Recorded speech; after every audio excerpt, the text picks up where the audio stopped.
What we have to test today is a car that is possibly one of the most important cars of British motoring history, and it's not even British. I mean, the looks give it away, really. This is actually a Honda, the Honda Ballade, which was based on the second generation Civic, and it was the result of a relationship between a struggling British Leyland and an ambitious Honda to try and crack the European market. Honda had already had some success. The first gen Civic really put Honda on the map. But don't forget, Honda only started making cars in the 1960s. And yet by the 1970s, a British manufacturer was coming to them and saying, we can't build cars properly, can you show us how to do it? Bit embarrassing, but nonetheless, the Acclaim was the result of all that. During the 1970s, Triumph found itself in a bit of a mess. It was part of the enormous British Leyland conglomerate. All these different companies came together to make one giant stinking mess.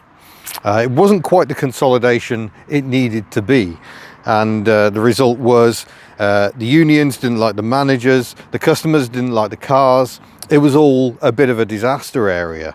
But in the late 1970s, Sir Michael Edwards took over, a South African, bit no nonsense, got rid of Derek Red Robbo from Longbridge, who was a huge instigator of all the union trouble. I'm not saying management are blameless in this. Both sides have a lot to answer for. But Sir Michael was determined to turn the fortunes of British Leyland around. And he did, and this was one of those ways of doing it. Triumph was developing a car within Jaguar Rover Triumph was a branch of British Leyland. They were developing a car. It even made it to the prototype stage. You can see the prototype at the British Motor Museum, where we're holding Rustival in August. But it looked really, really odd. And eventually management were just like, this isn't the future. So they canned the project. They didn't know about this then. They sat around scratching their heads and thought, maybe what we need is a relationship with another company. And so British Leyland started approaching companies like Chrysler. Thank goodness that didn't work out, because Chrysler ended up selling their entire European operation to Peugeot for £1. And Peugeot still felt it was a bad deal. And they spoke to Renault. There was talk of maybe having a British-built Renault 9, but in the end Renault went with AMC in America and created the Alliance brand. So it was Honda that actually got approached, and Honda was trying to crack into the European market. Import quotas were making it hard to break in, and all the manufacturers were starting to think, well, how can we do this? Nissan would buy a factory in Spain and build a factory up in the northeast of England. In time, Toyota would build Derby, and Honda wanted a factory as well, but didn't yet have the means to do it. So maybe through this relationship, they could work together with British Leyland. And it's a relationship that worked really, really well. You think this led to the Rover 800, the two generations of Rover 200, the SD3. Incidentally, that Triumph project, that was SD2, the missing link to the SD1. So the SD3 was again a Honda Ballade, but a bit more Rover input, and you could get the Rover 1.6 litre engine. And then the R8 was a true joint project, just like the 800 had been. And this carried on until 2004, when the remnants of Rover, by then owned by British Aerospace, weirdly, were sold to BMW, and Honda didn't like that. But by then, Honda had got itself established at Swindon. It didn't need Rover anymore, in all honesty. But the relationship, when it came together, worked very well for both companies. So, what is it exactly we've got here? Well, what we have is a Honda Civic with a boot. That is it. And it was sold as the Ballade in Japan. They didn't sell it in the UK. They did the next generation and even had their cars built at Longbridge. And the Swindon factory in its earliest days was acting as a quality check for those Longbridge built cars. But yeah, there is almost no British Leyland input into this. The designers did come up with little styling tweaks. No, that was ruled out on cost grounds. It would just be a British assembled Honda Ballade. But there was actually quite a lot of locally produced content, up to about 80%. So we'll have a look at the interior. That's where some of the key changes are. So it wasn't just a kit sent over. Engines and some mechanical items were sent over from Japan, but an awful lot was actually built here in the UK. And what was the Acclaim meant to do? Well, it actually replaced the aging Dolomite range. Those cars, it started as a front-wheel drive Triumph 1300 in the 60s and was retrofitted with rear-wheel drive to become the Toledo and the Dolomite. And the Dolomite was a very popular car. A small sort of medium-sized car was absolutely essential. But one thing you may notice with me standing next to the car is this is actually a fairly small car, and it turns out the wheelbase is only slightly longer than a Metro. And obviously the Japanese were still kind of designing the car around themselves. Japanese people tend to be a bit smaller, their roads are much smaller, so they weren't yet tuning in to European tastes, and that is very much carried over to the interior.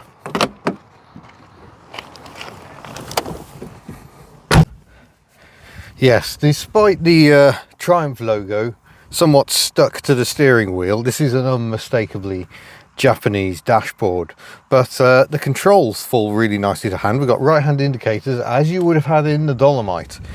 For right hand drive, the Japanese, the Australians, the Kiwis, they all know this. Indicators right is the preference because your hand tends to be here most often. So I knew the Europeans who went for a left indicator, and when they moved the columns across, left the indicator on this side. So to some people this is actually the preference. It's a bit chaotic, I'll grant you, but it's well built. I mean, you can hear the way the door shuts. Everything has a nice solid feel, which was definitely lacking a bit in those 1970s BL products. So bringing you in for a closer look, here's the lovely dinky little wiper stalk. That's lovely. We've got indicators with the lights over here. Have we got a light warning beeper? We haven't. Mild disappointment. But yeah, it just feels really nice, and the stalks have a nice quality feel. Hazard lights. That is a lovely noise. And this one has actually done 107,000 miles. It's on its second go round, but you wouldn't know it. Everything is in first rate condition. The seats, no head restraints because this is only an HL, not the luxurious HLS. Yeah, the tweed, everything is really, really nice. And down here we've got the choke control next to one of the largest cigarette lighters I've ever seen. Oh no, it's just the top that's large. Dinky little ashtray there. We have got a more modern Kenwood unit in there, but look at the clock. And I don't know if you can see. You see the little flick of the seconds? That's absolutely delightful. But of course, it is Japanese. I wonder if they later replaced it with a digital one. Yeah, this is the heater controls, and we're in recirculate at the moment. I think we're probably going to want some fresh air to the face. A little coin slot over here that someone's storing fuses, and a little bulldog clip in rather than coins, but you know, put what you like in there. Fresh air ventilation there as well at the sides, and the pedals down here. Fair bit of wheel arch intrusion, but the pedals are pretty nicely set, to be honest. You've got a bonnet catch hiding down there as well. You've got a pull to recirculate the air. An extra light, we know not why. Another extra light. It's either an alarm or it's pretending to be an alarm, and this is where we find the fog light and heated rear window. And this was a criticism of Japanese cars in the 80s, that there were just stick switches in random places, and it took them a while to sort that out. Horn, nice, very polite. And then a nice wiper pattern that we'll get to in a moment. But yeah, it's really nice in here. Look, we've got, oh my days. I've got one of these, but mine has got a steering wheel coming up. It was a driving school car. So on this one, if you press the door mirrors, you get the steering. But on mine, it actually has a big wheel out the top, and that activates the steering. So that's made by Corgi. That is a lovely find in there. And some other gubbins variously. And one spark plug, just the one, because it's Japanese. Now we find the tyre inflation pressure, and these seats are quite supportive actually. And what I meant to tell you about these is they actually have the frames from Cortinas apparently. So rather than develop a new seat, they lent heavily on the Cortina. But one reason for doing that was to try and boost rear accommodation. So let's go and see what that's like. Right, climbing into the back, it is a bit of a squeeze, and that was a bit of a criticism of these cars, but my head is touching the roof, but only slightly. And I have got knee room as a result of the seats perhaps being a little narrower than the original Honda items. But actually it's quite a nice place to sit. Good visibility. Unfortunately the rear window, the rear window, he told me to don't open. That does open and it goes all the way down. I hope it goes all the way up again. Yeah, phew, thank goodness. So yeah, not a bad place to sit here at all, and a nice view of the road ahead. Let's have a look at the engine. Here it is. It's canted over that side. The gearbox is this side, very similar to Mitsubishi. Mitsubishi also did the same thing, tended to have the gearbox on the driver's side for better weight balance. So with one driver aboard, the weight is more even across the car. There is one carburettor hidden under here. A very nice carburettor, works really well, runs like it's on fuel injection. 1335cc, 79 brake horse. I'll bring you around for a closer look. There we go, we've got one overhead camshaft at this end. I believe it's a belt drive. Distributor right here in your face, easy to get to, alternator, loads of space. Look, we can see the ground all around the car. Why there? Why did you have to park there? Over on this side we've got the brake, servo and master cylinder, starter motor just down there, and then this dinky little radiator that takes up only half of the width of the car. It's all blanking panel over on that side, and yeah, there you go. Camshaft rotates anti-clockwise, we need to know. A big bush here on the back to stabilise the power plant. But yeah, this is what gained the car a great reputation, because these are absolutely bulletproof. Although I once drove one and it was burning a bit of oil and I didn't buy it, one of very few cars ever I've not bought. Forgot to mention we've got headlamp levelling as well, and a standard 5-speed gearbox, a lovely, precise, very snickety. It feels very Japanese, reminds me of Nissans and the like as well. So unsurprisingly there is some quality there. I almost missed this. We have got a remote boot release, and on the HLS that would be a fuel flap release, but we're not quite posh enough for that. And as for boot space, it's actually quite shallow, but the boot lid comes down, so you haven't got too high to lift stuff in.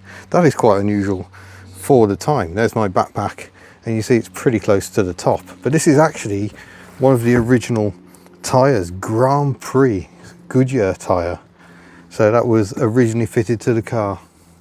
15513, and then we've got brochures and all sorts in here. There you go, the Triumph Acclaim, totally equipped to triumph. Blunt clip every trip, remember that? So you flip it up and it holds the tension off the belt so it's not too uncomfortable. All the rage in the 1980s. But you're here for the driving impressions really, so start the engine. Just starts, no fuss whatsoever, don't need any throttle, just up and running. And is it pull for wash? Oh, it is. And then the wipers, and it's, you know, good overlap, but like a lot of Japanese cars, actually the wipers don't come that far up the windscreen, so for taller drivers it's not quite doing the job, and that's a bit of a shame. Incidentally, if you wanted more power, Avon Coachworks would do you one of these with a Turbo Technics kit on it for 105 brake horsepower, and a luxury interior and snazzy alloys. Not many went for it, but a few of those do survive. But yes, I know we've got an extra red light on the dashboard. That's the handbrake. We've got the low brake fluid light on, or low pads, but both are fine apparently. It's just telling fibs. So it's not perfect, but it's pretty darn good.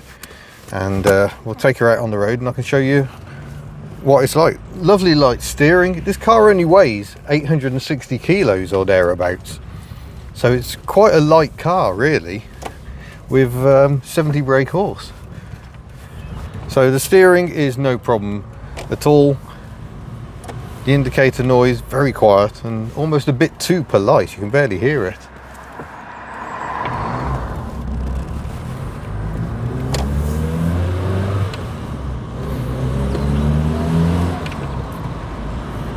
Yeah, there is actually a bit of raughtiness to that exhaust that you may not expect. But generally, your overall vibe within seconds of driving this car is that it's just really pleasant. And that made the car incredibly popular, especially with, shall we say, more elderly buyers. They flocked to the Acclaim in huge numbers. Actually, after all that fuss of getting the car developed, it was only in production for a mere 3 years, because Japan has a very high turnover of models, so they were already working on the on what became the Rover SD3, the first generation of Rover 200. Unfortunately, with the demise of this car, that was the end of Triumph, and Triumph no longer existed as a brand. But yeah, it wasn't a bad way to go out, actually. It's not sporty in the slightest, but it was incredibly efficient, very reliable, very economical. It was the car buyers actually wanted.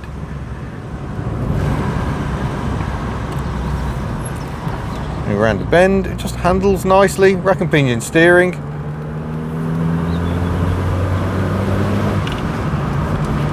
Do my window up a bit.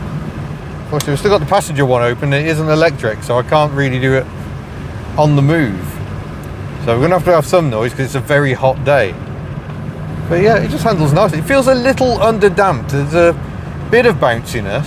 And it could be because the dampers are older. It could be because the Japanese didn't really develop cars with our roads in mind.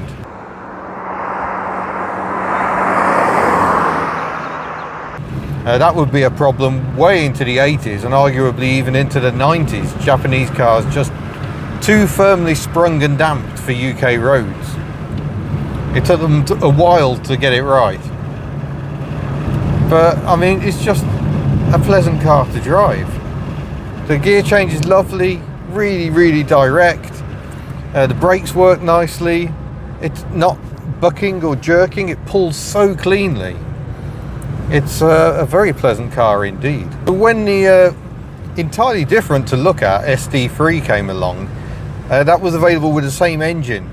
You could have the 1.3 and you could have that manual or auto, or you could have Rover's 1.6 engine. Yet when the Rover R8 200 was developed, launching in 1989, then the small engine option, the 1.4, was Rover's own engine, the legendary K series, and it was the Honda D series was the 1.6, although there were then many other engine variations available on the R8. With this, not so much, just the one engine option. But yeah, here we are, sort of extra urban roads I suppose. We're out in the countryside, but it is a bit towny, so we're 30 miles an hour, 4th gear. It's just bimbling along, sipping the juice. It's very good at being an car. And I suspect the reliability would have come as a bit of a shock to beleaguered buyers. And it's not just British Leyland who are unreliable. The likes of Vauxhall and Ford, their cars were frankly a bit below par, which is why the Japanese were able to make such huge inroads.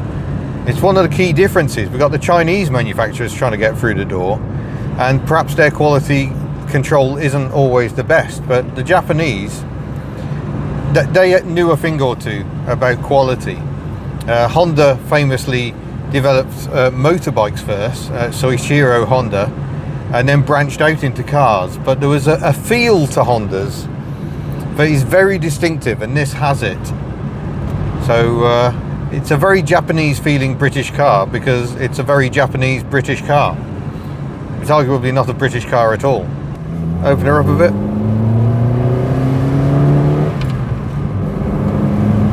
Whoa! It sounds a lot faster than it is, in fact, but I'm going to adjust the fresh air vent to be a bit more to my face, I think. Yeah, it makes a right rorty noise, and it picks up really rather well. I seem to be finding all the villages today. I just downshifted to third, and I just don't need to because the engine is so well behaved. And this is something I remember. I had a 4th generation Civic, and that behaved like fuel injection with twin carbs.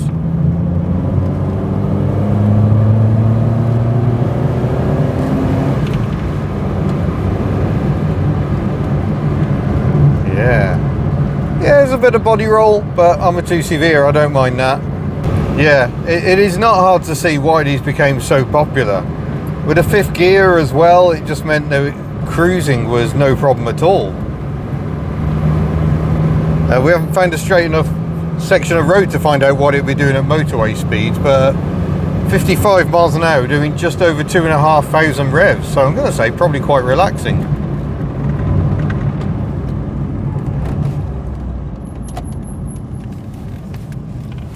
Good visibility as well, but again, another problem, the mirror is a bit too low really for my tastes. It's really blocking my view to the left hand side, so I have to duck under it.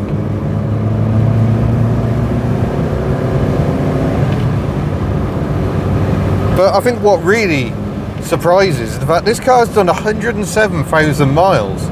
But if you told someone it had only in fact done 7,000, I think you would quite easily persuade them.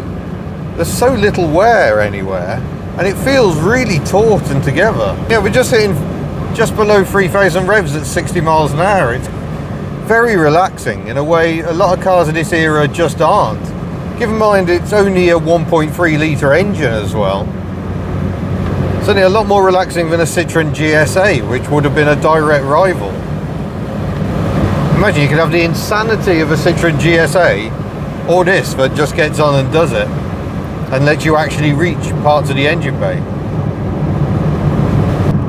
And just for the point of contrast, this is with all the windows shut. I'm getting very warm now, but it is quite peaceful.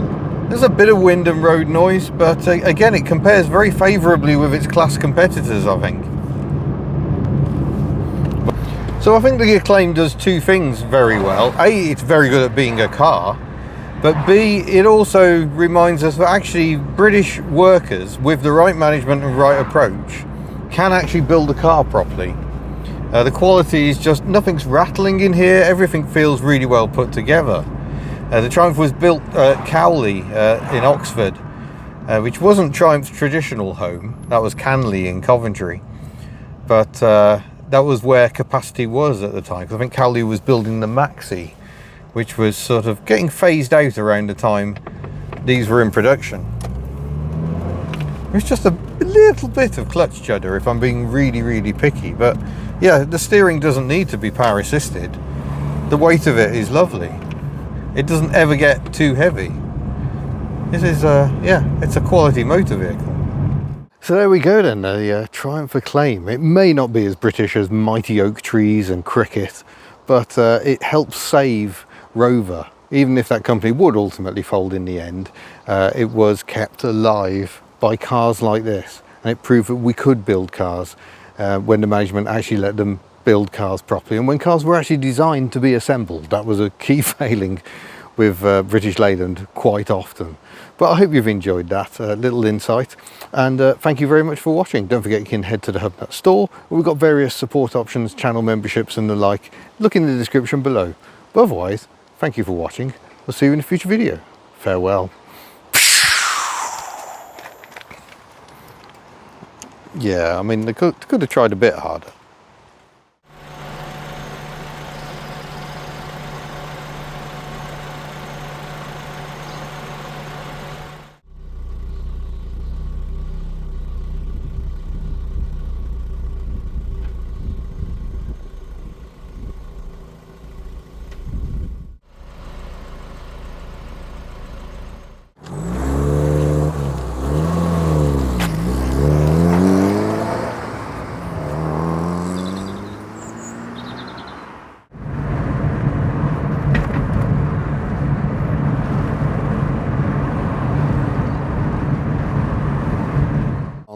It is protected by an advanced electronic security system. Oh, we better be careful then. I can't help doing it. No, it doesn't make the steering work.